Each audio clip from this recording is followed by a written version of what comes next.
I have here the Hardbake data, and I'm going to use this now to illustrate how to create Xbar and R charts in Minitab.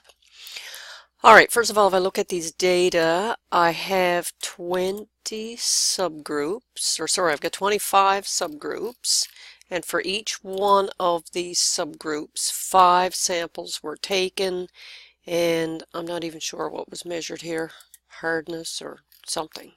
Hardbake, I have no idea. Alright, something got measured. Here it is. 5 samples were picked off a line, and those are the numbers. And then at some later point we go and pick another 5 samples, etc., etc. So when we create the Xbar and R charts, first of all we want to know what is the mean of each one of these subgroups, and we also want to calculate the range and then plot those up.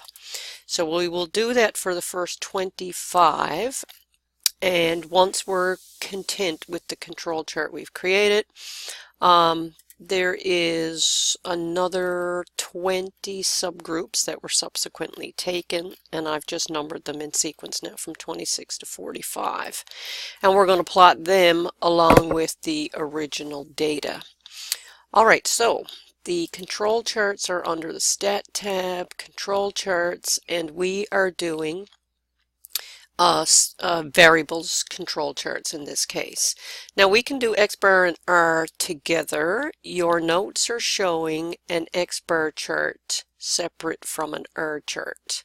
Typically people do both of them at the one go, but let's just have a look. So if I look at the Xbar chart itself, window opens up, and there's a little down arrow here. We need to tell it how the data are arranged, and we have our observations from a subgroup are in one row of columns. That's the situation we have here, and I don't include my subgroup number.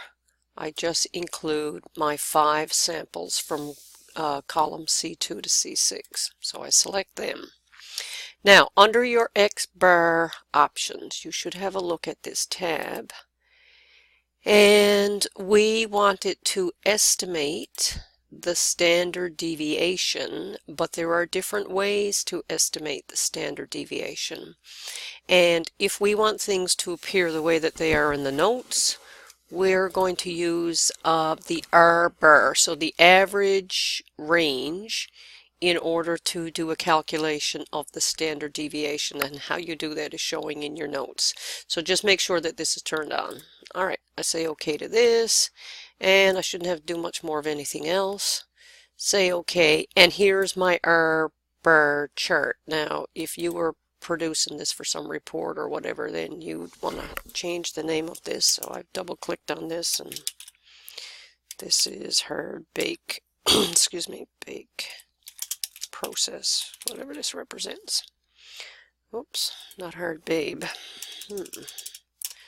Hardbake.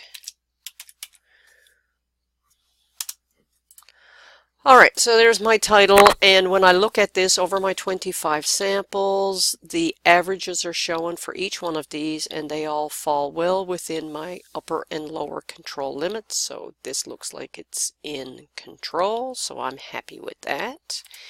And if I come back in here and chose my variables, but this time I chose my R chart, same thing happens. You got to tell it how your data are arranged, and we have the data all in 5 separate columns. And under R options, under estimate, the default here is that it's up for R-bar anyway, so no need to change that one.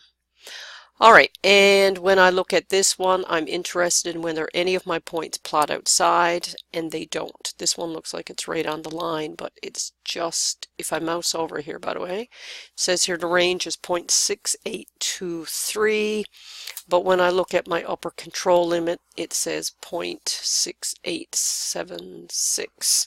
So this point is below it. So all my points are within the control limit, so everything is good.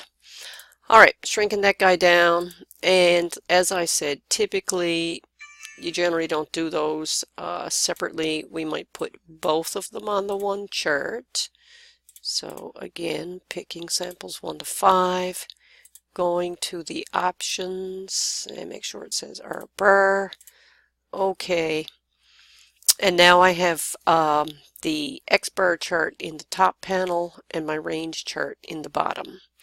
And if you compare these graphs to, let me see here, the one I had for just my R, well, they kind of look, on first glance, they look like they're different, but your scale is changing now because here on your, if I do my charts separately, I got a lot more room here in the vertical direction for each chart. Whereas if I'm going to put them both in the same panel, then things are going to look a little more squished. In any case, I don't have any points that are out of control. All right, so we would call this now our final control chart. So this is what we would use for any subsequent measurements. So at some point in the future, somebody has gone and collected an additional 20 groups of data. And then what I would want to do is use the data from the first 25 to create the control limits, and then anything new, I would use my control limits just from the first 25 subgroups. So if I want to plot all this together on the one plot, I'm going to take rows 1, 2, or sorry, the ones I've called subgroups 26 to 45. I'm going to copy them and stick them at the end of this set of data right here. So now instead of having 25 groups, I've got 45 groups. But when I create the chart, I want the chart to be only based on the first 25 subgroups.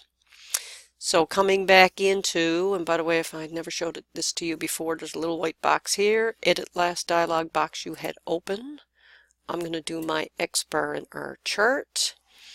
And right now, because I'm telling it it's going to use subgroups, or it's going to use column C2 to C5, then it's going to use all 45 subgroups. But I got to tell it that I don't want it to use all 45. So if I come under the options and under the estimate tab, you can omit subgroups when estimating your control limits and your overall mean and all of that. So in this case, I don't want it to include subgroups 26 to 45 when it calculates the control limits and the center line.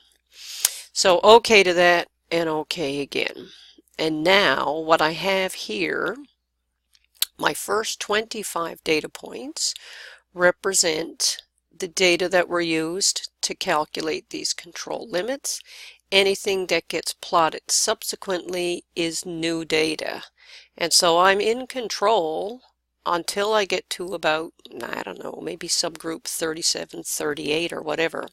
By the time I get here to sample 38, things are beginning to creep up. And here at subgroup 43 and at subgroup 45, these 2 points are out of control. So this would tell an operator that something has happened here in the process. And generally speaking, somebody would then go and do a check on machinery or whatever and try and figure out what is going on with this process. Because if you let this go, your data or your whole process will no longer be in control, and you will be producing widgets that don't meet whatever the specification is. All right, end of story. I forgot to point out one thing just before I finish that last video, but down here on your Xbar and R chart, it tells you down here which of your rows of data were omitted when the calculations were made. So here, I know that my control limits and my center line for each of my charts are based on subgroups 1 to 25 only. 26 to 45 were not included. And Minitab is very helpful these days because it will tell you up front generally what have you done to these data when you generated the charts.